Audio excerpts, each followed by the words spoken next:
কিছু গল্প একাই শুরু হয়, ঠিক যেমন আমার ক্ষেত্রে হয়েছিল। চারপাশে নীরবতা আমাকে শুধু তোমার কথাই মনে করিয়ে দেয়।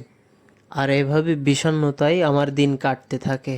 আমি অনেক প্রচণ্ড রোদ থেকে উঠে আমি একদিকে বসছিলাম কিছুক্ষণ, তারপর চিন্তা করলাম যাই দেখি বনের দিকে যাই, ওই দিকে হয়তো ঠান্ডা পাবো।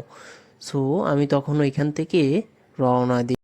আর এদিকে ডাইনি রাক্ষসটা ওত পেতে বসে থাকে আর বলে, কতকাল মানুষ আসে না এদিকে, আজ মনে হয় এদিকে কোনো মানুষ আসছে, আস্তে আস্তে হেঁটে দ্রুত আয়। আর এদিকে সে হাঁটতে হাঁটতে ডাইনি রাক্ষসের সামনাসামনি হয়ে যায়। সে কখনোই ভাবতে পারেনি যে সামনাসামনি হয়ে যাবে ডাইনি রাক্ষসটার। আর এদিকে ডাইনি রাক্ষসটা অনেক ভয়ঙ্কর রূপে বসেছিল। তো গল্পটা ভালো লাগলে চ্যানেলটিকে সাবস্ক্রাইব করে দিবেন।